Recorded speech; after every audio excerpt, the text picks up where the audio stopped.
right now we have 2 book clubs on with us, and I think we had 10 book clubs who were supposed to be on, but as they sign on, we'll bring them on, and we're going to have our discussion with ReShonda about her new book, her latest book, which is Miss Pearly's Girls. Hi, ReShonda. Oh, let me unmute. I do this all day long, and you think I would know how to work the mute button. Hello, everyone. Hello. Hello. Welcome to Black Authors Matter TV. Congratulations on the release of your book. Thank and you. which book is this for you? Number 53. 53. I knew you had a lot. I knew it was close to that 50 or so. Yeah. Kudos to you for continuing to write.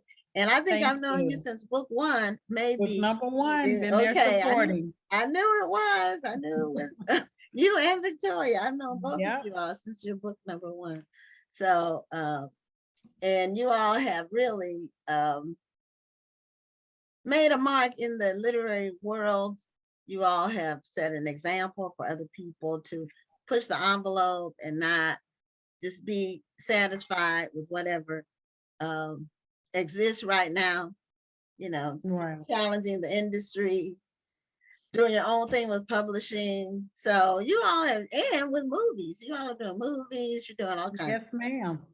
So just give us like an update first on just how the book's doing and how you've been doing before we get into the discussion. So the book is doing great. It's doing better than expected. So I'm really excited about that. My publishers are very pleased with it. And I love when a book has legs and people continue to talk about it, you know, after the release date. So I'm really thrilled about the reception that it's gotten. And I worked and reworked and tried to make sure I gave the readers something that they would enjoy reading and that I would be proud to produce.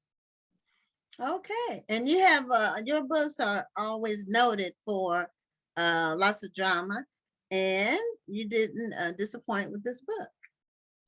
Right, but what I wanted to do was do a little bit more mature drama. You know, some of the issues that a lot of us go through. You know, some of my early books, I dealt a lot with, you know, cheating man and who's sleeping with whom and all of that. And I really wanted to give the readers a little bit more in what I call bring them the drama, but where it's not just over the top drama page after page. Okay. Well, it was still quite a bit of drama. So before we get into the discussion, I like to have each book club say representatives say who you're representing, which book club and where you're located. So we'll start with Kay. Kay is actually in 2 book clubs, so she can tell us which 2 she's in. Hello, I'm Kay Larry. I'm in the Kush City Book Club in Houston and the PWOC, Prominent Women of Color in Florida and Georgia, and Miss Tony's on and she'll talk about that book club. Okay. Well, then I go to Mama Tony. That's what she calls herself. Hello, ReShonda. How are you? Hello, I'm good. I'm Tony. You know me from everywhere. Yes, and I represent PWC, and we've been following you for long. I think I'm like Gwen. I think if I looked at my shelf, I probably got everything you wrote, including your young adult books. I read and reviewed those also. So I've enjoyed this book so far. Let me tell you, the man had to ask me to move. I was flying home yesterday and I was so into the book and he was trying to get by and I was like, what do you want? I love it. It is engrossing. Stephanie, tell us. Stephanie is she's one of our regular viewers that's on almost every week, and almost every week she wins a book. We have books we give away based on trivia questions. Stephanie wins almost every week. So she's good. She's quick. She's quick. She's quick looking things up. She's quick and she's not shy about telling the answers. So Stephanie, where are you calling us from? I'm from San Diego, California, and I'm representing Mocha Girls Read Book Club. Okay, and then this was my first ReShonda Tate Billingsley book, and I really enjoyed it so much I couldn't put it down. I finished it in one night. Oh right. But I can write that Okay. down, I yeah. love it. Thank you. Yeah, so that's a new reader. And Claire Ann Perkins, she's not on screen, but her microphone's on. You don't want us to see you. Can you tell us where you're from, Claire? I'm from East Moline, Illinois. It's an area called the Quad Cities. It's split between Iowa and Illinois. Mm-hmm. Okay, and you're in the reading group. Yeah, Book of the River. We've been meeting for 40 plus years. Wow. Wow. So and I'm having a problem with my internet connection. So Oh, Well, okay. we can hear you. okay. Yeah, but the video takes a lot of bandwidth, so that's probably why she has the camera off. Yeah. But that's fine. You don't have to be, your face doesn't have to be on. So sometimes people don't, they're not camera ready at the particular time, but they want to participate in the discussion. So, that's a factor too.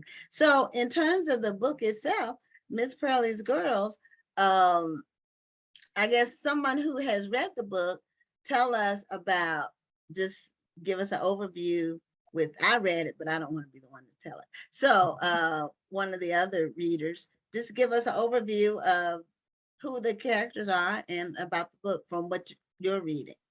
Did we say Brenda? Did we meet Brenda? Oh, yet? no, I didn't, because Brenda was off camera when I was going around.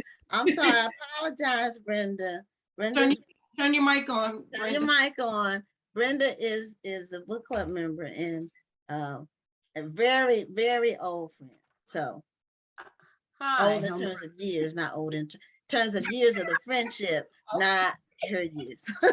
So anyway. Shut up, Gwen. Hi, I'm Brenda Younger, and I'm with the Cush City Book Club. And it's a pleasure to be here today. Okay, I think you've met ReShonda. Haven't you met her at the Probably festival?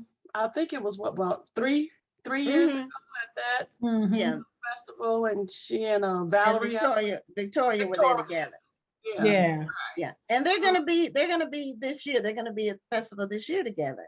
So, Okay. So we're Okay. looking forward to that. Forward So to- somebody Okay. who read the book, tell us, or you don't have to read the whole book because you can kind of tell generally, even if you read half the book. Just tell us about the main characters and give us a wrap up of what the book is about. Who wants to do it? Okay, I'll go. Can you hear me? Yes. Who's Okay, talking? so Oh, this is Stephanie. Can you turn up your volume a little bit? Is that possible? Okay, let me see. What on your Can you hear me now? yeah, Yeah, that's we much can. better. That's much better. Okay. Okay. All right. So Miss Pearly Girls unfolds in Smackover, Arkansas, and it tells the story of Miss Pearly Bell and her four girls, Maxine Bell Cartwright, Stella Bell, Leslie Bell, Star Owens. And the family comes together when Mama Pearl, they discover that Mama Pearl has stomach cancer. And the four girls have not been getting along. And we find out that one of the reasons they have not been getting along is that they've been holding secrets. And it seems that every sister has a secret. And it is through these secrets that we learn why there's so much hostility and backbiting and fighting amongst the girls. But we find out that there's a lot of love, but the secrets have to be exposed before we see it. So it's a wonderful story as the secrets start to be revealed. Very good. Thank you, Stephanie. There's a couple of things that I learned in this book. That come to the forefront in my mind in this book. A couple of things. One is small town. In small towns, everybody knows everybody's business. Mhm. And Smackover, isn't that Smackover a real place or is that a made up place? It is. That is my hometown where I'm originally okay. from. Smackover. How many people in Smackover? 2,600. Wow, that is a small town. So everybody knows everybody's business in those small Oh towns. yeah. And that's one thing. But the other is when somebody is dying or near death, a lot of things come out. It's something about the person being gone or almost been gone that brings people into the family that you didn't know about, or just people talking about hurts and different things in the past that they've been holding in. It's something about that that brings that out in people. And I know from my situation, my father passed away. And some of it, you know, funerals can also take on a different what a spirit if there's been any kind of hostility or situations in the past. I know when my personal family situation, my dad had a daughter that we did not grow up with. My dad was a pastor, but he had her before he became a pastor and before my parents got married. But we didn't know about her until we were adults. And at my dad's service, people saw her for the first time because he didn't want people to know about her, which we didn't understand because, but you know how church can be, you know how church people can be and how restrictive. And it happened before he was married to our mom. So, you know, but he kept her like a secret. And when my dad passed, he was 89. Okay, he passed last January.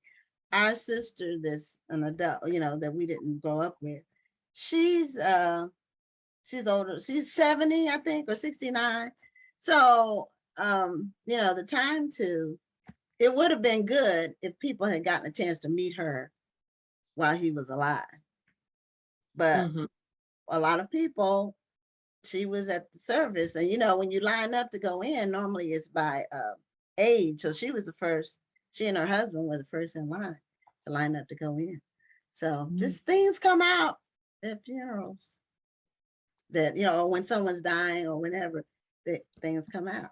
So that was kind of like what happened in this story. Things came out. So ReShonda, did Stephanie hit the nail on the head when she described the book? Oh, absolutely. Absolutely. And it's really just, you know, I would add how those secrets have long-term effects. Yeah. And, you know, we always, one of the things I did with Maxine is I wanted to create immediately, you're like, I don't like Maxine. But there's a reason, because I believe all people, there are not all people are all bad, and they're not all good. And so I'm big on motivation. What is the motivation behind this person? And so that was Maxine's motivation, that secret. Yeah, and it was a big secret because you really didn't reveal, you waited until 3/4 of the book before we knew what Maxine's problem was, because we just thought she was mean, you know. Right. But you really kept that secret hidden, well hidden. And you kept the secret about because we're discussing the book. So whoever is watching it and hasn't read it, these are spoilers. So that's just the way it is. But anyway,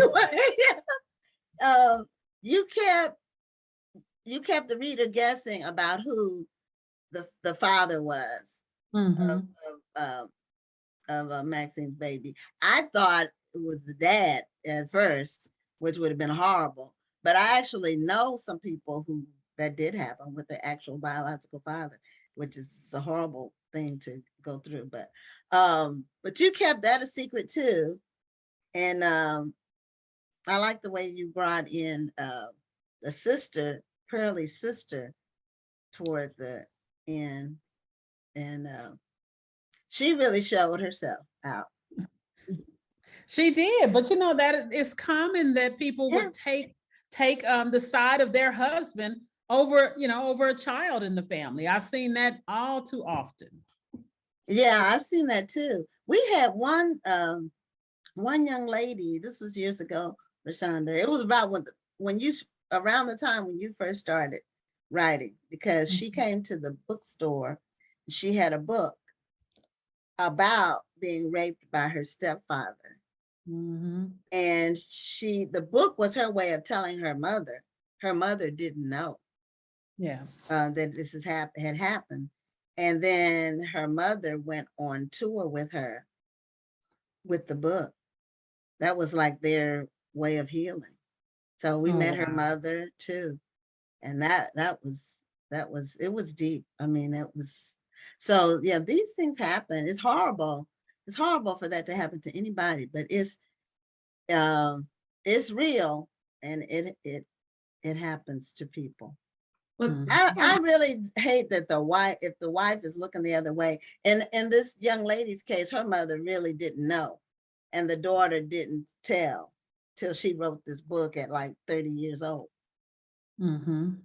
But this So, question is for the book club members. I want to know which sister do you feel you identified with most? Which of Miss Pearly's girls did you identify with?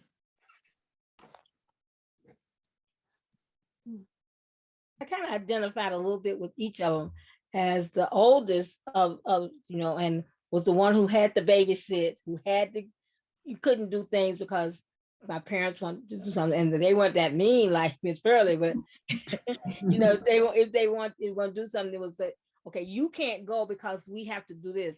And I kind of always had a certain amount of resentment at some points, so toward my younger siblings, and especially my baby brother, because I was like 17, and then you got to stay here with Frank, or Frank, I ain't had no baby, you did.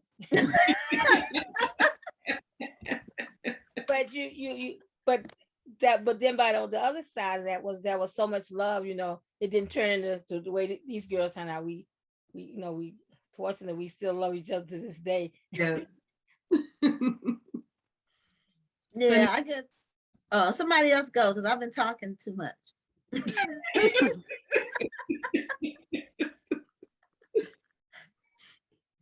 About who you identify with, if you identify with any of the sisters.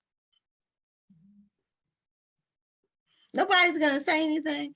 Okay, nobody wants to fess up that they actually can relate to Star or Stella or Leslie. So I feel like Mama Tony, you can, at some point, you can identify with all of them.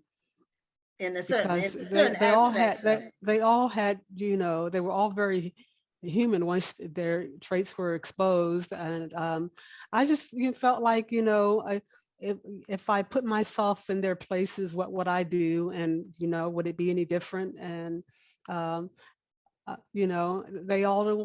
like that they all were forgiving. And I felt like, yeah, I've had some hostility with siblings, but in the end, we wound up forgiving each other. So I could feel their pain. That's good. I commented to a friend as I the book that I was having difficulty. I identified the most. I was I have no sisters. I had 4 brothers. Mm. Oh, okay.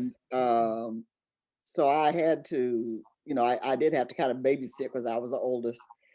But even, with 4 brothers, there was a bond between them, but I wasn't really included in that bond because I was bossy and a girl. So I really don't relate to the interplay of the squabble between sisters, because I would have died for a sister. I really wanted a sister. Yeah, see, I mean, it was hard for me. My sister and I have an amazing relationship. I don't think we have ever in our lifetime had an argument.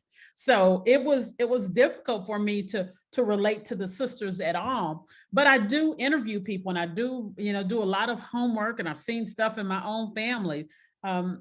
I've seen people that will go years without talking to their sister. And so what I wanted to do was draw on all of that, but I did have to go outside the family because my sister and I can't relate at all. That's interesting. So you always are good with character development, ReShonda. this is one of the strengths of your writing. That and drama, page turning. Your books are never boring. Even if I don't like them all at the same level. You know, any author that you read a lot, there's certain books you like more than others. But I can say not one of your books has ever been boring. Like I never had to struggle to read. You know, some books is a struggle. Like, you know, it's like torture to get to page 50 and it feels like you read 200 pages. Your books really do move. So you have perfected that part of your craft. And you had it from day one. I read your first book, and I haven't read all your books. I read most of them, but I didn't read the young adult books because what that my daughter read them because she was in like high school or middle school when those came out. Lydia brought a blast from the past. She said, "Let the church say amen." Okay. Yeah. Yeah. Now, that was wasn't that the one that was made into the movie? It's one of the ones. The other one was The Secret She Kept. Yeah. Oh, A Secret She Kept. Okay. So how are you still doing that? Like, are you still working on movies with your books? Are you still? I am. Hollywood is slow go. I actually had 7 films in that Let the Church Say Amen deal, and then the management was replaced. The people that buy it, and that's quite common in Hollywood. So we still have some that are in the works, but we're also Victoria and I are doing movies ourselves. So we've written a couple. We have one that's coming out at Christmas and another one that we're shooting this Christmas. Oh, where is it going to be aired? So the one we're shooting at that's coming up is actually based in Maine. And we would love to shoot in Houston because it's, it's home, it's different, but it's the tax incentive. So that's what we're working on. Oh, okay. So when is it? What platform is it going to be on? Is it going to be on Netflix? It's going to be so you never know until it's sold, until it's finished and they see the final product. And so that's the way a lot of movie producers are doing it now. They get the movie done and then you take in and field offers. Oh, okay. All right. Well, congratulations on that. Now, what umbrella is that being done under? Is that a new, like a side venture? Is Brown Girls Books or Brown Girls Films? It's Brown Girls Entertainment. It is actually a division of Brown Girls. I love that. Okay. Brown Girls Entertainment. And you two have come a long way with the publishing company, because really, it's still a fairly young publishing company. It's only been a few years. It is. Yeah. And the problem is that it is a whole lot more work than we anticipated. And it's just the two of us. And as you may know, with her career, it has just gone to another stratosphere right now. Right. And so that is the struggle that we're having with Brown Girls. We love the company, but it's so hard. And as many of you may know, books aren't selling as much. And it's hard when you have limited staff.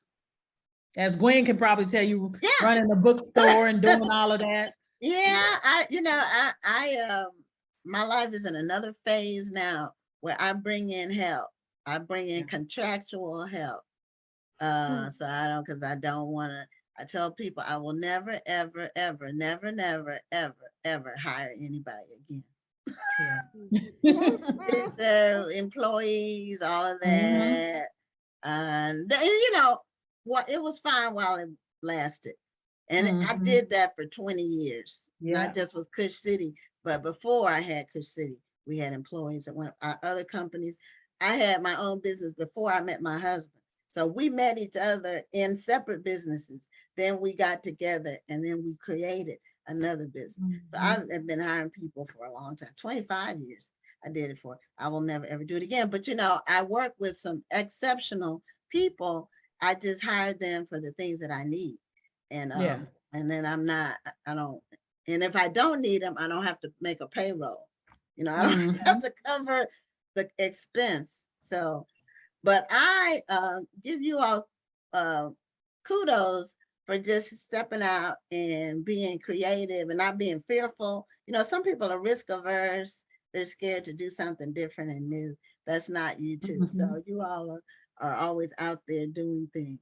Now I have some more questions about the book. Okay. Because I wanted to find out the I wanted to ask the book clubs, who was your favorite character? Okay, first, and then we'll go around. Everybody can say who their favorite character was. And then who was your least favorite character? So I'm gonna go last. So I'm gonna go so Kay, you go first. Well, I want to go with Lincoln, only because he was supportive.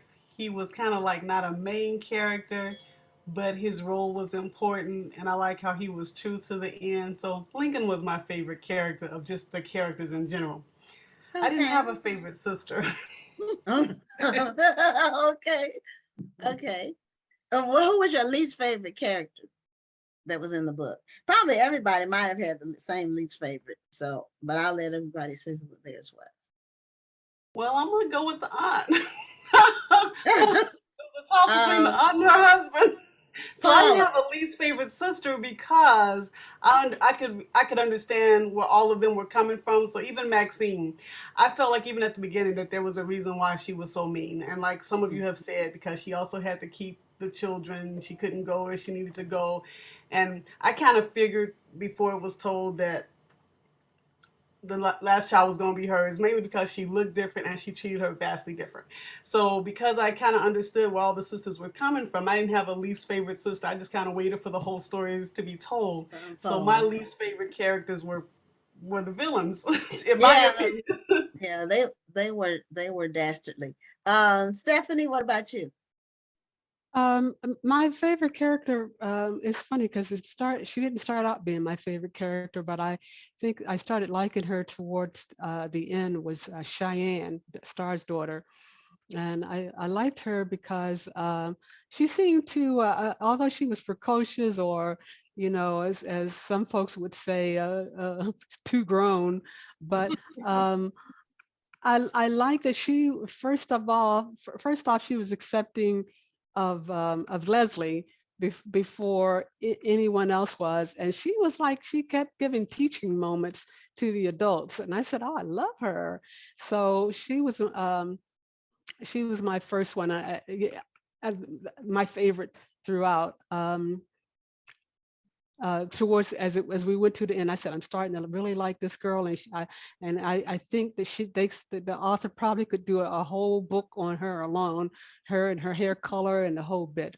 My least was probably, of course, the villains in the story, which was the aunt and uncle. Oh my God, they were, of course they were bad. They, badly do. So that was it in a nutshell. Yeah, they were horrible. So I guess I don't have to ask anybody else who their least favorite characters were, because those two were just absolutely horrible people. And I was shocked. And I'll go to you, Mama Tony, for the next for your favorites. But I was somewhat shocked, and I know it was for shock value, that he had the nerve to show up and want to get to know Leslie. I just thought that was, how dare you? But, there's probably some people that would do something like that. And that actually was based on someone that did happen to them like that. Oh, okay. I'm like, wow. But his wife was worse than him, because she knew he was a child molester, and she covered up and made excuses and ruined her relationship with her sister. So she was worse than him, even though he was really just, should have been locked up like R. Kelly. But anyway, Mama, Okay. Mama Tony, who is your favorite character? My favorite characters were really Walter and Lincoln. Those men were there from start to finish. No matter what they did, no matter how many times they got cussed out, how many times they got pushed aside, they were there. They were like stone. When they needed to back away to give them time to just explode, they did that. But when they needed to be there for that tender moment, they were there for that. So it was a toss-up. Those were my two favorite characters. Like everybody else, I wanted to strangle uncle. Okay. I just hang up by the light and just let it whirl till it didn't make sense. And why would you support somebody who you know is doing the wrong thing? Love ain't that deep, okay? I don't think that's not love. That's Well, something that's what else. I'm saying. It wasn't. Yeah, that's something else. But ReShonda's right. I mean, it's not the people who have somebody, and the people who we know about publicly that came, like R. Kelly and Bill Cosby. They have people who enable them to do the things that they do. People are covering up, making excuses. In some cases, in R. Kelly's case, bringing the women, I think somebody did that with Bill Cosby too. Those are just two that and I like with the Epstein guy. You know, people were bringing people to that lady that's indicted right now. They're just people who, I don't know, they're just sick. They're just, I don't know. But Brenda, do you want to say your favorite character? Well, unfortunately, I haven't had an opportunity to read the book yet, so I'm here for the spoilers, but I'm definitely intrigued and looking forward to meeting all these people. And I'm looking forward to see if I see any parallels. I come from a big family. I have 3 brothers and 3 sisters, and then immediate cousins. There were 13 of them, and they have a lot of secrets in that group of cousins. So I'm just looking forward to seeing if I see any, parallels or whatever. So, yeah. Okay, what about you, Charlene? I would have to say my favorite characters were Walter and Lincoln, the men, because of their love and how they stood by their wife, their women. I mean, even though it was rough at times, but they were there. They were rock solid. And I enjoyed that in that book, because a lot of times our Black men are not presented in that positive vein, but they were there for them.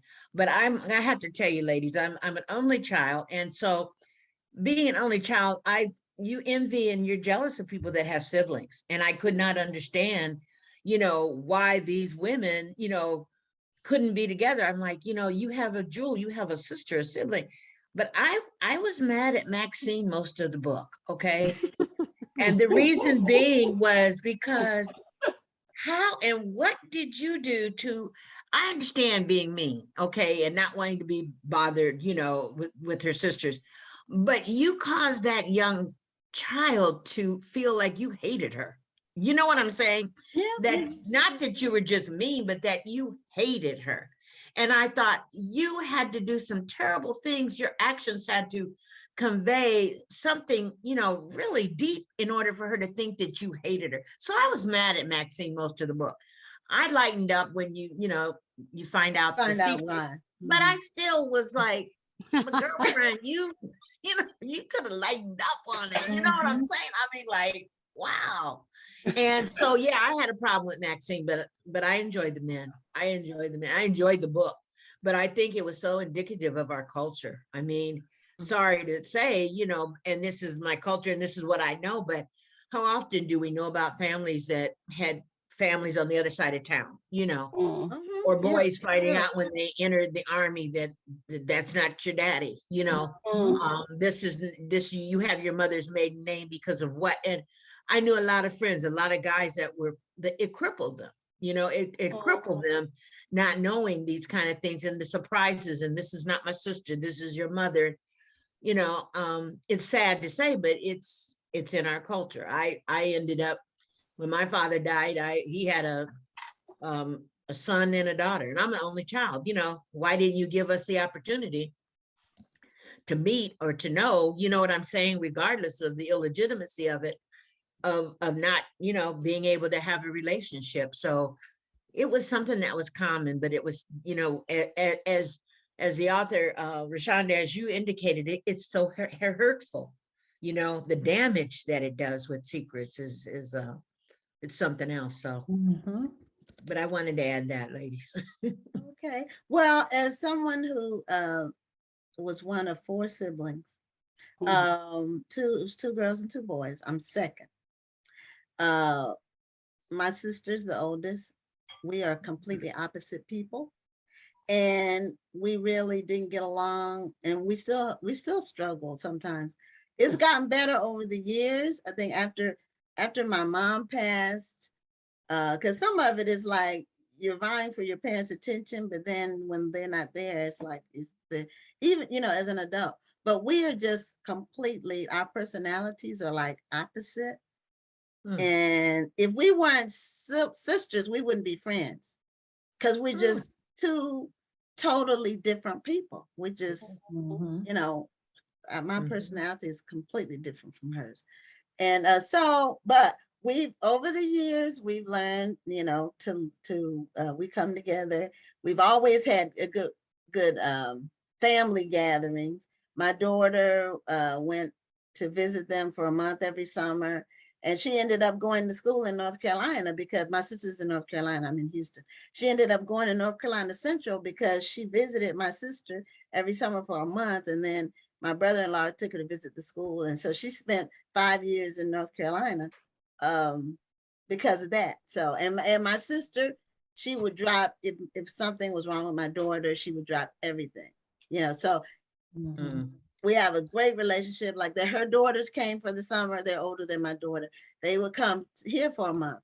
So that was the good part. We just two different people. So sometimes we clash. We ReShonda, really. I'm seeing a lot of different emotions, basically running the gamut of emotions. Is that something that you were going for when you created these characters? I did. You know, as I said, I wanted to create complex characters. I wanted to deal with the motivations. I wanted you to see what made them who they were, and then the long-term effects. The colorism with Leslie. You know, and I drew on my own experience as well as many of the people I talked to.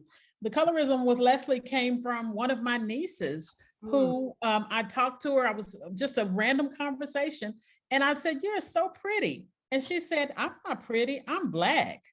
And it just broke my heart. And it was because the family teased her all the time because she was the darkest one in the family. And I think that people don't realize those type of things have long-term effects. So I wanted to show all of that in my storytelling. Yeah, it's sad that that still actually happens. It doesn't happen as much as it did before, but it's still out there where we think that the lighter someone is, the prettier that they are. Or now it's actually turned around where people think the darker you are, the more gorgeous you are, and they don't like the light skinned person. So it kind of runs to Goes either back and spectrum. forth. Clarion, we didn't get your your favorite characters. Like a couple of other people said, I liked the men the best. Even Okay. Ty, even though he Even had them Ty. riding around in that Yeah. in that big rig 18 cab, you know. But even at the end, he had proven himself to me, and he was one of the good guys. I kind of had my suspicions in the beginning of the book, but yeah, Lincoln, Walt, and Ty, they were my favorite characters because they were so loving and so supportive of their wives, and that was just the way she expressed them or showed them expressing their love.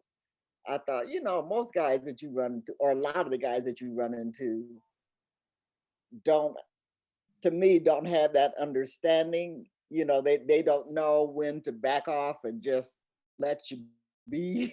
You know, they want to fix things, so they're still always there trying to fix things instead of just letting you have your moment or whatever, be mad, whatever it is, and then come. So I enjoyed the three guys.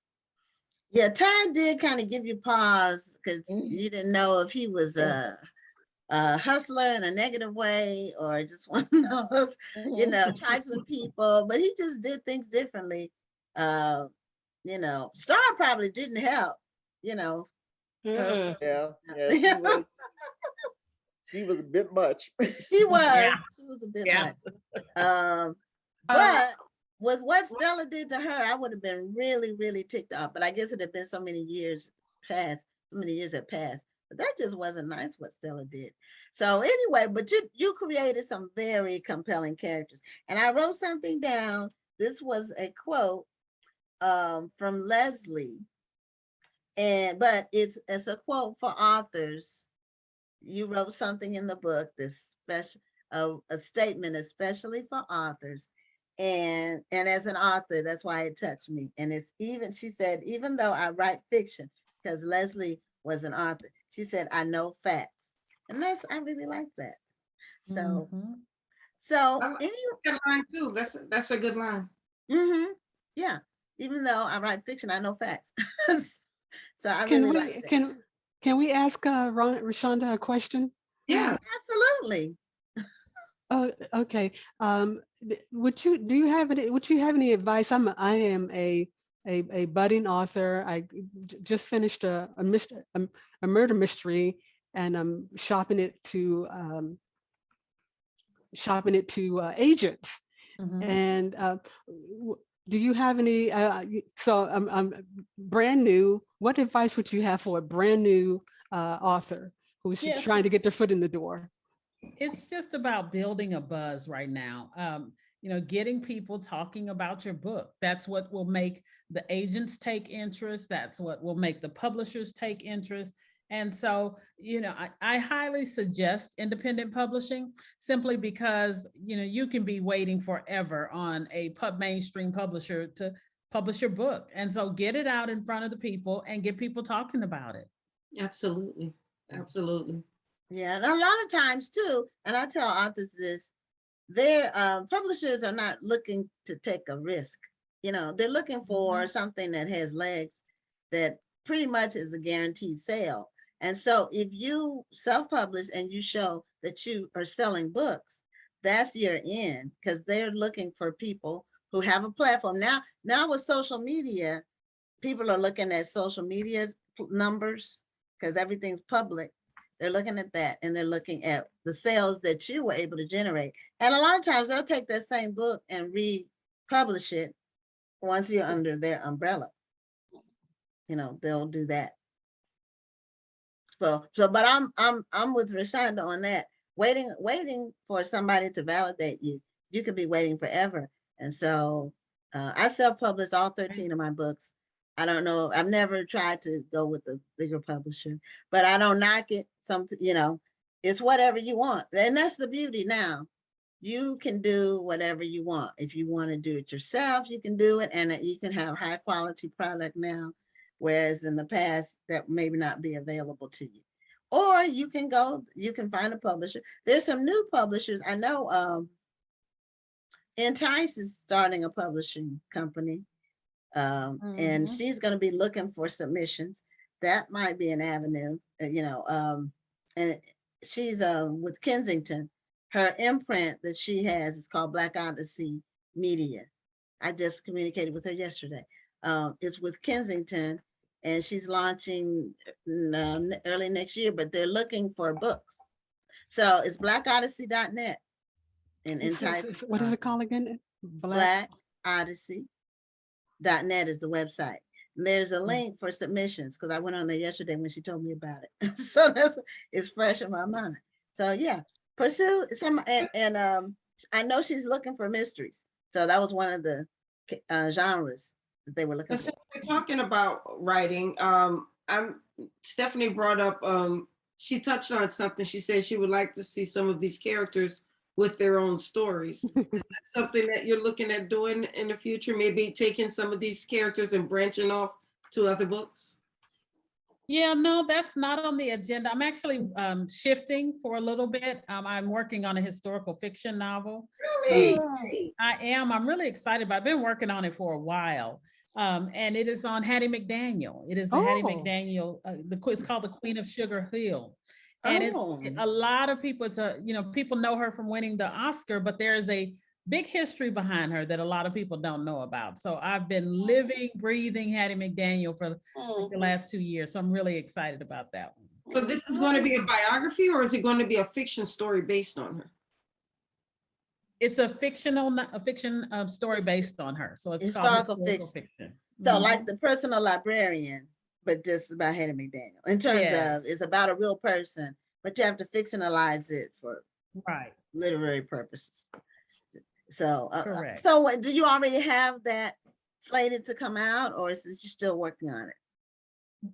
We don't have a release date yet. Hopefully I'll have one soon, but I'll definitely keep you posted.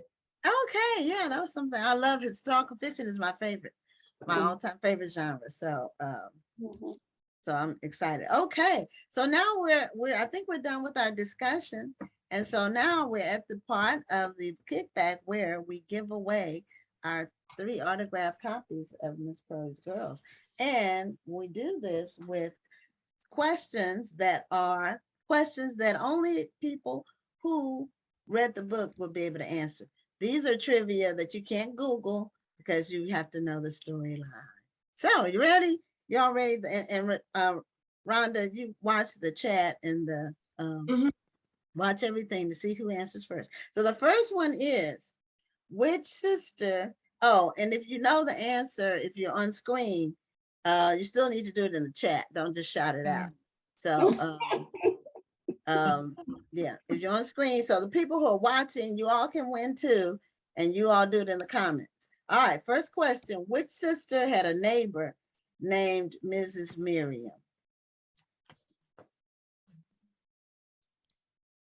So the first person to get the answer to that wins the autographed copy of the book. Kay answered it. Stella. Okay, that's correct.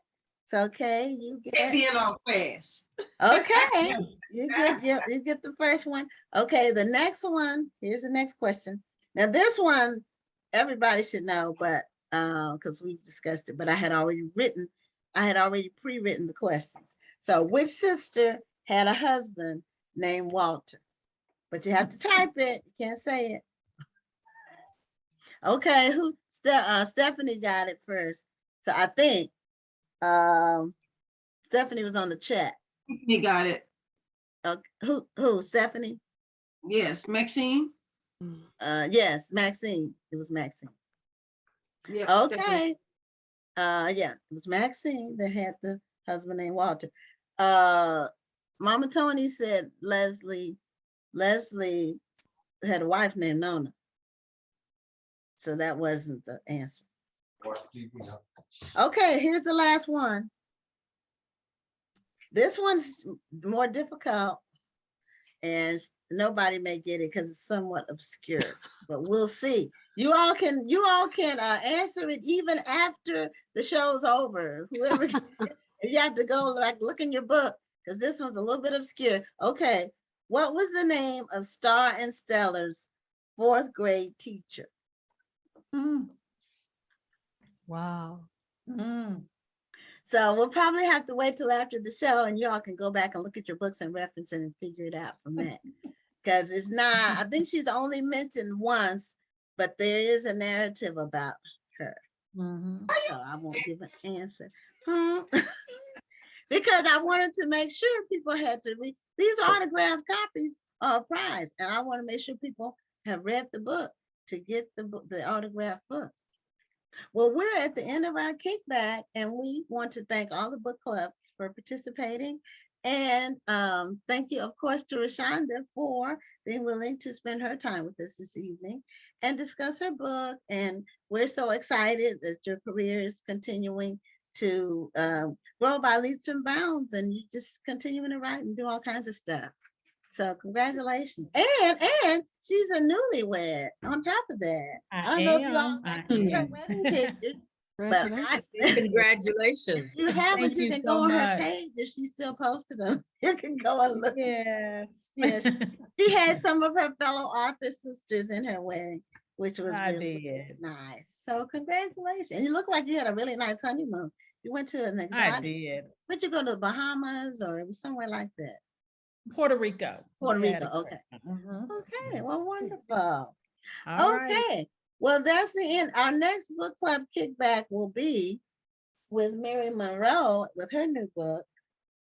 The date I don't have in front of me. It'll be in May, though. It'll be in May. And we're ending our show a little bit early, which is fine. I wanted to real quick, I think Lydia got the answer. Who? Was the teacher's name Laborg? No, that wasn't the name. Okay, sorry, Lydia. That's not it. That was the name of somebody, but that's not the name of the the fourth grade teacher. So our show next week, we have a really great lineup. We have Lanayla K or Lanayla Kai. I always can't figure out. Elena Kai. Elena Kai. Okay, she's going to be on as our first guest. Our second guest is Stephanie Jackson. She's a motivational author. Our third guest is Stephen Barnes. He's a best-selling sci-fi and suspense novelist. And then Nana Ekua Brew Hammond. She writes children's books, and she has a new children's book called Blue that just came out. So she's going to be our guest for next week. And for our Black Authors Matter TV Awards, you all continue to vote. And we'll be closing out the votes on the 31st for that. So thank everybody so much for tuning in. This is the end of Black Authors Matter TV for this week. And if you're wondering where to find ReShonda's books, I did put 2 of her links in the chat. You can find it at her website, or you can go to Amazon, and both of the links are in the chat. And they're everywhere. Her books are everywhere. She has great distribution. That's one benefit, real benefit of being with a big publisher.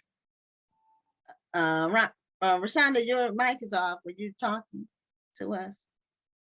Oh, you're talking to somebody else. Okay. I was just saying thank you. Bye-bye. Oh, okay. All right. Well, thank you so much again, everybody. Thanks for participating. We'll see you on next week's show. And I'm excited about the things we have coming up, and I appreciate the book clubs for tuning in, reading, and just participating. It's always fun to share about books. So Rhonda, do you have any closing words? Well, first of all, thank you to everybody who joined us for the book club kickback. It's always great seeing book clubs, because you guys are basically the lifeblood for authors. Your support is truly needed. And I want to thank you all for being on the show and showing your support to ReShonda. And thank you to everybody who continues to support this show. As for me, I just, and for those of you who may have missed the announcement, the anthology, A New Renaissance, a celebration of African-American fiction, is now in paperback. You can find it on Amazon. And my book Trust is also in paperback now, which is also on Amazon. So I look forward to you guys supporting the book and letting me know what you think of it, because both of them are truly, truly good products. Great stories in both of those books. Mama Tony got it. She said Mrs. Glover is the teacher. That is correct. Mama Tony got the last book. Okay, so let me write this down, because the last time I had the wrong person that went in a book, and somebody got a book that wasn't supposed to. So, okay, the first one went to Kay. The second one was Stephanie. Stephanie. Okay, Stephanie Byrne. Okay, and then Mama Tony's the last. Okay. All right. Thanks everybody once again for joining us. You guys have a wonderful night. Have a blessed week, and we will see you next week. Good night from Black Authors Matter TV. Bye-bye. Good night. Bye. Bye.